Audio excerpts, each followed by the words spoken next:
کہا جاتا ہے کہ کسی علاقے میں قحط سالی پیدا ہو گئی۔ اس قحط سالی کی لپیٹ میں نہ صرف انسان بلکہ چرند و پرند سب اس کا شکار ہو گئے۔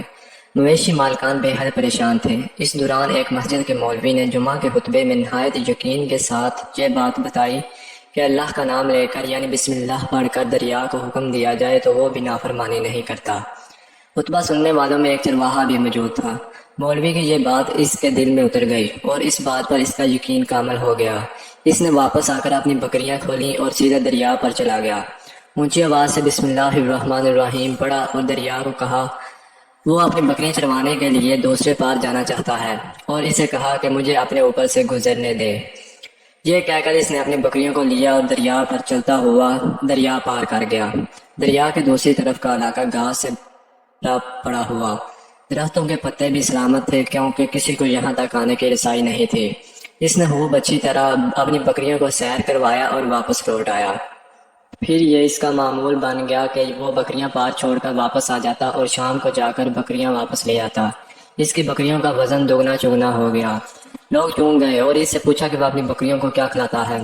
وہ سیدھا سادہ اور صاف دل نوجوان تھا۔ اس نے صاف صاف بات بتا دی کہ جناب میں تو بسم اللہ الرحمن الرحیم پڑھ کر دریا پر چل کر اپنی بکریاں دوسری طرف چروانے لے جاتا ہوں۔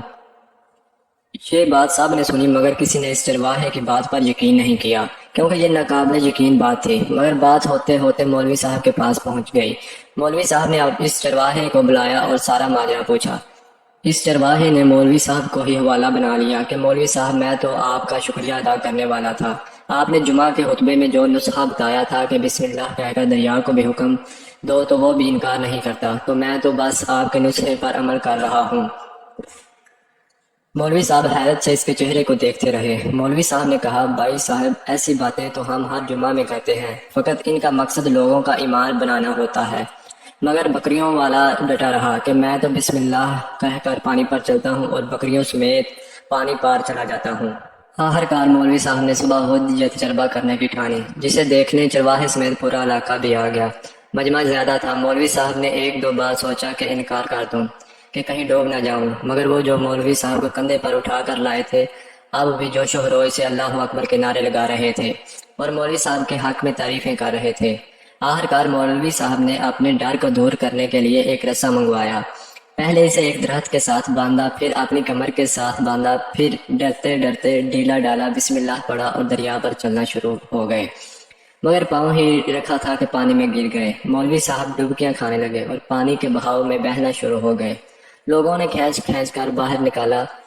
مولوی صاحب کی اس حرکت نے چرواہے کو پریشان کر دیا کہ مولوی صاحب کی بسم اللہ کو یہ کیا ہو گیا ہے، کیونکہ اس کا یہ روز کا معمول تھا۔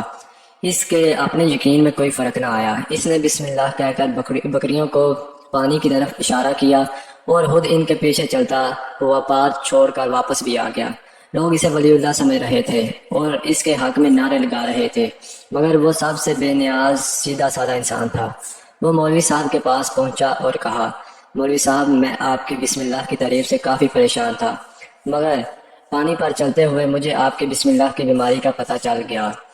اس چرواہے نے درخت سے بندھی رسی کی طرف اشارہ کیا اور کہا مولوی صاحب یہ ہے کہ آپ کی بسم اللہ کی بیماری آپ کی بسم اللہ کی برکت کو یہ رسا کھا گیا۔ آپ کو اللہ اور بسم اللہ سے زیادہ اس رسے پر بھروسہ تھا، لہٰذا اللہ نے بھی آپ کو رسی کے حوالے کر دیا۔ پھر کہنے لگا مولوی صاحب آپ بھی کمال کرتے ہو، میں نے آپ کے منہ سے سنا اور یقین کر لیا اور میرے اللہ نے میرے یقین کی لاج رکھ لی، مگر آپ نے اللہ کا کلام سنا مگر یقین نہیں کیا، لہٰذا آپ کو اللہ نے رسوا کر دیا۔ محترم عزیز دوستو، یہی کچھ حال ہمارا ہے۔ ہماری دعاؤں اور نمازوں کا حال بھی یقین سے حالی ہے۔ ہر حال میں ہمیں اللہ پر توکل اور بھروسہ رکھنا چاہیے، چاہے جیسے بھی حالات ہوں۔